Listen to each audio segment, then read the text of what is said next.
मेरा नाम गोपाल प्रसाद है और मैं माता सीता के इलाके मिथिला से मेरा जन्म स्थान है। रहता मैं भारत की राजधानी दिल्ली में हूँ और हमारा राजनीतिक कर्म क्षेत्र वाराणसी है। मैं उत्तराखंड की इस देवभूमि पर तृतीय बार मेरा आगमन हुआ है और इसके लिए सबसे बड़ा जो क्रेडिट है वो हम माननीय उप्रेती जी को देना चाहते हैं। वो हमारे योग के गुरु भी हैं। सुबह सुबह इनका जूम मीटिंग पे वो योग का कक्षा लगता है और मैं उसको अटेंड करता हूँ। यह हमारे मार्गदर्शक हैं। कई सारी गुण और कई सारी विधाओं के आप प्रेरणा स्रोत हैं। हमारे अलग अलग विधाओं के अलग अलग मार्गदर्शक और अलग अलग गुरु हैं। पहले जो हमारे मार्गदर्शक हैं उनका नाम है डॉक्टर कमल टावरी, जो उत्तराखंड कैडर के ही IAS रहे हैं और उत्तर प्रदेश के वो अयोध्या के कमिश्नर भी रहे हैं, प्लानिंग कमीशन के मेंबर रहे हैं और खादी बोर्ड के चेयरमैन भी रहे हैं। वो हमारे गुरु हैं प्रथम। दूसरे गुरु हैं केएत गोविंदाचार्य, जो भारतीय जनता पार्टी के राष्ट्रीय महासचिव संगठन रहे हैं। मैं पहले RSS और BJP में भी रहा हूं। अब हमारा उनसे पूर्ण मोहभंग हो चुका है। तो उनकी जो संस्था है राष्ट्रीय स्वाभिमान आंदोलन, उसमें मैं RTI सेल का राष्ट्रीय अध्यक्ष भी रहा हूं। मेरा मुख्य जो पहचान है वो सूचना का अधिकार कार्यकर्ता के रूप में है। मैंने अभी तक 7,000 से ऊपर RTI फाइल किया है। मेरा RTI का जो मुख्य विषय है वो जनता के हक और अधिकार के ऊपर में मैं विशेष रूप से अपना प्रश्न खड़ा करने का एक छोटा सा कार्य करता हूँ। मेरा मुख्य कार्य देश और समाज का अध्ययन करना, उसके हलचलों को देखना, कहाँ क्या गड़बड़ हो रहा है उस पर प्रश्न खड़ा करना, जो काम मीडिया भी नहीं कर पाती या मीडिया अंडर एस्टिमेट कर देती है। उसका कारण यह है कि हमारे देश के प्रमुख जो घराने हैं उन्होंने 95% शेयर्स उसका खरीद लिया है। ऐसे में वो हमारे जनता के हक और अधिकार की बात को नहीं उठाते। तो उन बातों को उठाने के लिए हमारे जैसे लोग चिंतनशील हैं। RTI के कारण मेरे ऊपर हमला भी हो चुका है।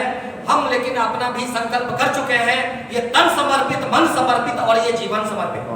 मैं RC प्रसाद सिंह की कविता का चंद लाइन आपको सुनाना चाहता हूं, जो आपकी पवित्र भूमि उत्तराखंड का शान है और वो है हिमालय। हिमालय का वो चंद लाइन है, खरा हिमालय बता रहा है डरो ना आंधी पानी से, खड़े रहो तुम अविचल होकर हर संकट तूफानी से, तुम भी ऊंचे उठ सकते हो, छू सकते हो नभ के तारे, खरा हिमालय बता रहा है डरो ना आंधी पानी से। मैं उत्तराखंड के तमाम नागरिकों के अंदर का जो जोश है, वो जुनून है, वो संकल्प है, वो निष्ठा है, वो मुझे दिल्ली में पत्रकारिता जगत में भी दिखता है। जब पत्रकारिता जगत में अधिकांश उत्तराखंड के लोगों को मैं देखता हूं तो उनकी ऊर्जा से मैं लवरेज होता हूं। मैं जब देश की रक्षा के ऊपर में और सैनिकों के ऊपर में जब देखता हूं तब मुझे लगता है कि उत्तराखंड के मैक्सिमम लोग ने अपने आप को देश के लिए न्यौछावर करने के लिए समर्पित कर दिया है। मेरा सीना चौड़ा हो जाता है। इसलिए मैं उत्तराखंड और मैं 3 दिन की 7 दिनों की अध्ययन यात्रा पे निकला था माननीय उप्रेती जी के साथ। और उत्तराखंड में हल्दीचौड़ गौशाला से लेकर के और नैनीताल और अल्मोड़ा कई सारे जिलों का मैंने भ्रमण किया।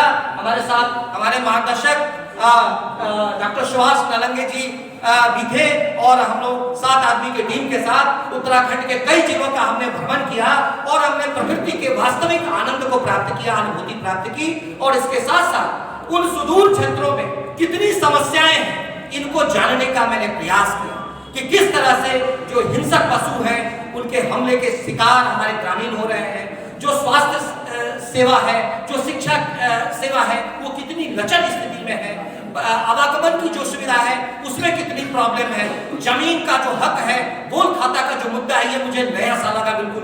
तो इन सारे ग्राउंड स्तर की जो रिपोर्टिंग है वो हमने जानने का, समझने का प्रयास किया।